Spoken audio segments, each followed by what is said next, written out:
परेशान था। मेरे दोस्त के पिताजी की डेथ हो गई थी, बस वहीं से उठकर सीधे आपके बीच में आया हूँ। साथियों, मैं ज्यादा बड़ी बात तो नहीं बताऊंगा, लेकिन इस बोर्ड पे कुछ लिखा हुआ है, उधर मैं आपका ध्यान आकर्षित करना चाहूंगा। वहाँ पे देखिए क्या लिखा हुआ है। हम यहाँ पे एक मुद्दे के लिए बैठे हैं, लेकिन वहाँ पर देखिए, हम सुनेंगे हर नारी की बात। क्या जिला प्रशासन को ये बात समझ में नहीं आती क्या? इनके दफ्तर में बोर्ड लगा हुआ है, हमें बताने की जरूरत नहीं है, हमें आंदोलन करने की जरूरत नहीं है। इनके दफ्तर में, इनके कार्यालय के सामने लिखा है और माननीय शिवराज सिंह चौहान का फोटो लगा हुआ है। लेकिन क्या इनकी आंखों पे पट्टी बांधी रखी है? ये जितने भी पुलिस वाले यहाँ पे घूम रहे हैं, इनको नहीं दिखाई देता क्या? ये खुद ही बोर्ड लगा के बैठे हैं और हमें आंदोलन करने पे मजबूर किया जा रहा है। क्या ये भारतीय संविधान को नहीं मानते क्या? क्या ये संविधान को पढ़कर इन्होंने नौकरी नहीं ली क्या? साथियों, आज हमें समझने की जरूरत है, क्योंकि जब तक हम हमारे अधिकारों के बारे में नहीं जानेंगे, बाबा साहब ने जो संविधान लिखा है उसको नहीं समझेंगे, तो ऐसे अत्याचार दिनों दिन बढ़ते जाएंगे। कोई ट्रैक्टर से घसीट के मारेगा, कोई ट्राली से घसीट के मारेगा, लेकिन इन लोगों को शर्म नहीं आएगी, क्योंकि ये भारतीय संविधान को पढ़ने वाले लोग नहीं है। अब हमको पढ़ना पड़ेगा। ये सिर्फ नौकरी कर रहे हैं, इनमें सामाजिक जो एक शक्ति होती है ना, वो खत्म हो गई है। नौकरी की लालच में इन्होंने अपना जमीर बेच दिया है सरकारों को, इसलिए इनका जमीर नहीं बचा है। इसलिए ऐसा बोर्ड लगा के सिर्फ ये दिखावा करते हैं, समाज को एक गलत दिशा में लेके जाते हैं कि देखो हम आपके लिए क्या कर रहे हैं। ये देखिए इनकी सच्चाई। ये जिला कलेक्टर कार्यालय है और यहाँ पर बोर्ड लगा हुआ है। और हम आज क्यों खड़े हैं आप सबको पता है। अरे बलात्कार हुआ है किसी महिला के साथ में, 2-2, 3-3 भाइयों को मारा है, लेकिन फिर भी ये गूंगे बहरों को सुनाई नहीं देता है।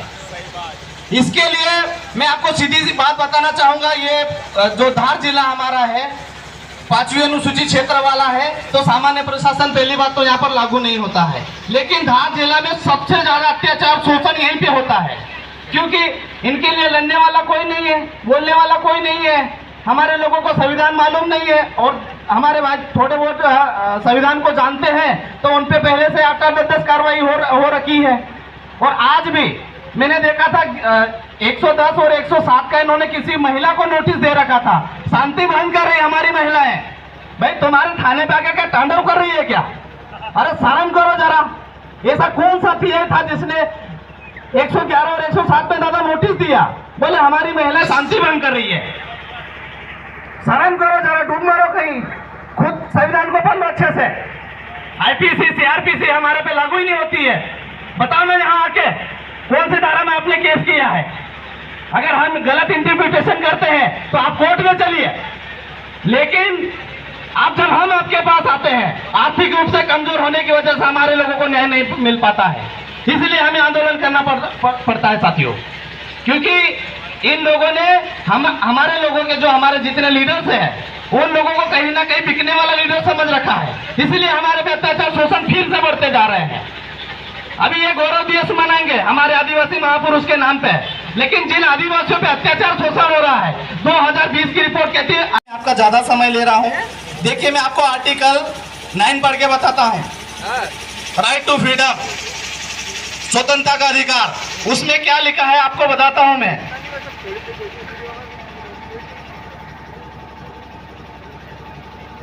सभी नागरिकों के लिए स्वतंत्रता दी गई है, सभी नागरिकों के लिए। अब कौन कौन सी स्वतंत्रता दी गई है और किनको दी गई और किनको नहीं दी गई है, आप इस बात को अच्छे से समझना। व्यापार करने की स्वतंत्रता, घूमने फिरने की स्वतंत्रता, धार्मिक कर्मकांड करने की स्वतंत्रता, लेकिन किसको? सभी नागरिकों को। क्या आप नागरिक हो कि मालिक हो? अगर हम मालिक है तो मैं आपको बताऊंगा कि इसी आर्टिकल ने आपको लिखा है कि आप मालिक हो। इसके सेक्शन 5 में लिखा है, उक्त खंड के क में, ठीक है, कोई बात उक्त खंड द्वारा दिए गए अधिकार के प्रयोग पर भारत की प्रभुता और अखंडता, लोक व्यवस्था तथा सदाचार के हितों में युक्ति युक्त निर्बंध जहां तक कोई विद्यमान विधि। हमारे समाज की यही समस्या में भाषण करने नहीं आया हूं, और मैं आया हूं तो कुछ उद्देश्य लेकर आया हूं और इन लोगों को समझाने आया हूं, क्योंकि ये 5वीं अनुसूचित क्षेत्र में ड्यूटी कर रहे हैं और इनको मालूम है कि ये ड्यूटी कर किनके लिए रहे हैं। मैं वही चीज आपको बताना चाह रहा हूँ, क्योंकि जब तक इनको हम बताएंगे नहीं तो बेचारे उनको भी थोड़ी मालूम है कि क्या है संविधान में क्या लिखा है। इन्होंने तो सिर्फ वो आर्टिकल पढ़े हैं कि हमको कहाँ तक की स्वतंत्रता दी गई है। तो साथियों, इसमें लिखा है कि जहां तक कोई साधारण विधि अगर विद्यमान है वहां से इनकी स्वतंत्रता स्वतः ही शून्य हो जाएगी। समझ रहे हो दादा? विद्यमान विधि का मतलब यह होता है कि हमारे जो रूढ़िगत प्रथाएं होती है वो होती है विद्यमान विधि, जो कि लिखित में नहीं है, मौखिक है। इसके उदाहरण ये है कि जब हमारी शादी होती है, जब हमारे यहाँ किसी की डेथ हो जाती है ना, जब हमारे घर का भूमि पूजन होता है, जब हम फसल काटते हैं, तो सारे नियम कानून से हमारी सारी चीजें होती है। उसको बोलते हैं रूढ़ि और प्रथा। और ये भारतीय संविधान के आर्टिकल 19 में स्पष्ट लिखा हुआ है। फिर मैं आपको उसका 5 पढ़ के बताता हूँ कि कोई बात उक्त उपखंड द्वारा दिए गए अधिकारों और प्रयोग पर साधारण जनता के हितों या किसी अनुसूचित जनजाति के हितों के संरक्षण के लिए युक्त निर्बंध जहां तक कोई विद्यमान विधि अधोरोपित करती है। समझ में आया? आर्टिकल 19 में स्पष्ट लिखा है कि अनुसूचित क्षेत्र जहां पर है वहां पे सामान्य प्रशासन के लोगों को किसी भी प्रकार की स्वतंत्रता नहीं है। लेकिन ये हमारे नाक पे नाच रहे हैं साथियों, इनको शर्म आना चाहिए। हम नहीं बोल रहे हैं, ये भारतीय संविधान बोल रहा है। भारतीय संविधान का आर्टिकल 19 बोल रहा है। अब मैं 13(3) का कि जब हमारे भाई लोग बात करते हैं ना तो हमारे लोगों को हंसी आती है। मैं आपको 13(3) का की बात भी बताता हूँ साथियों कि 13(3) का में क्या लिखा हुआ है।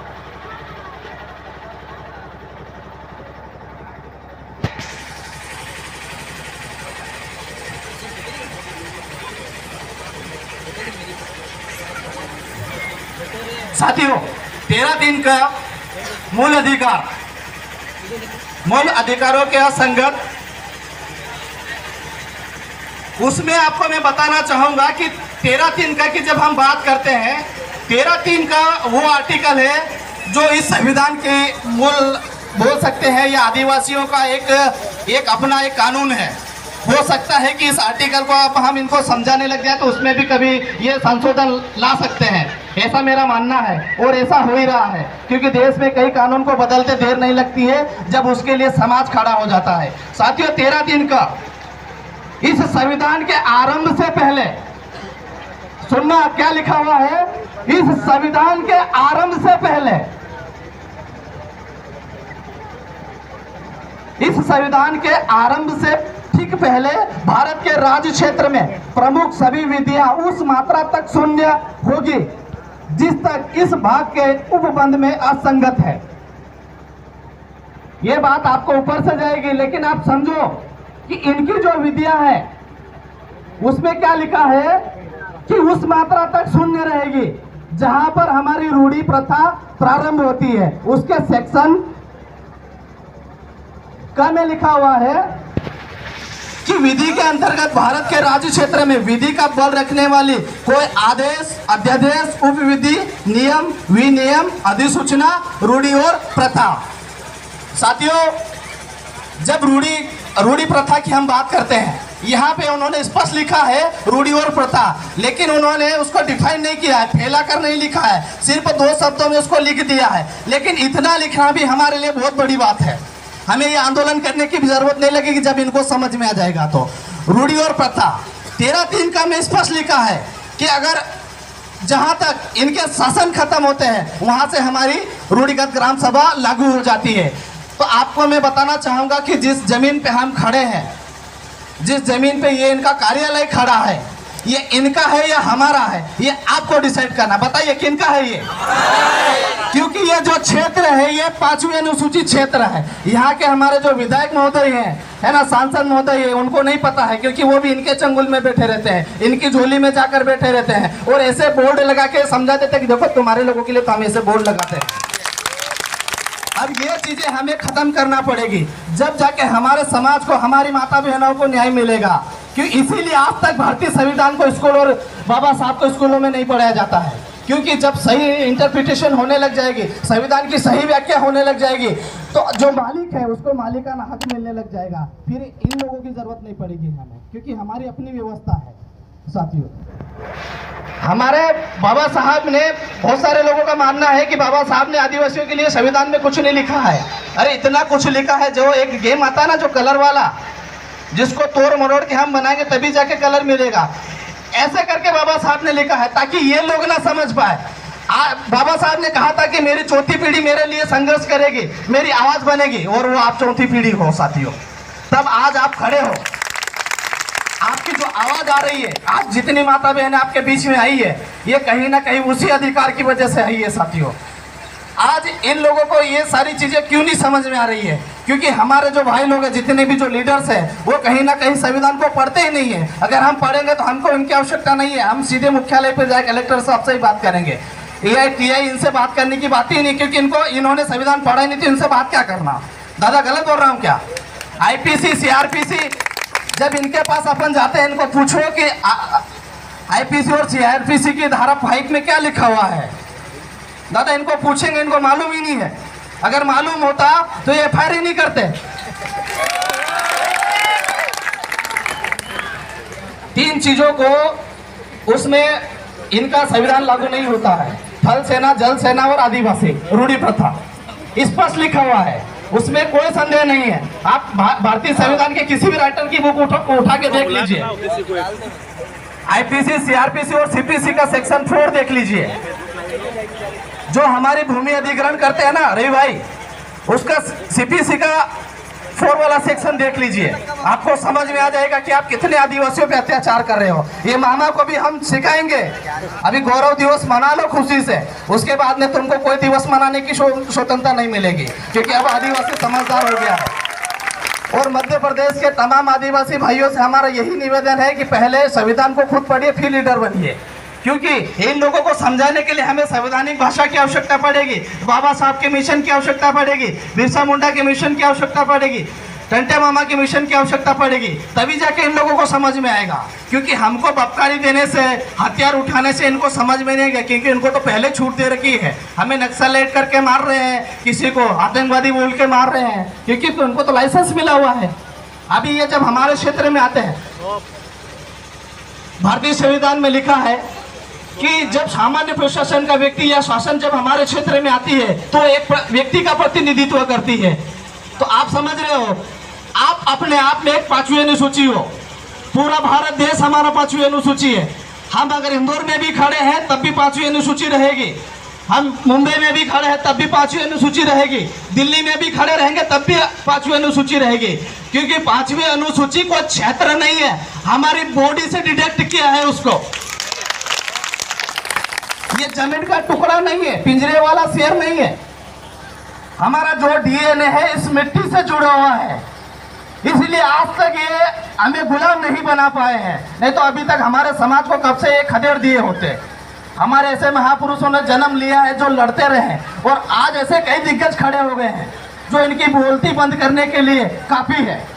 साथियों, मैं शायद आपका ज्यादा समय ले लिया हूँ और मैं माफी चाहूंगा कि मैं आप लोगों का ज्यादा समय ले लिया। आप लोग तो सबको मालूम ही है, शासन प्रशासन से निवेदन है। आज मैं आपसे निवेदन नहीं कर रहा हूं, मैं आपको ग्राम सभा के माध्यम से आदेश दे रहा हूं। सुनिए,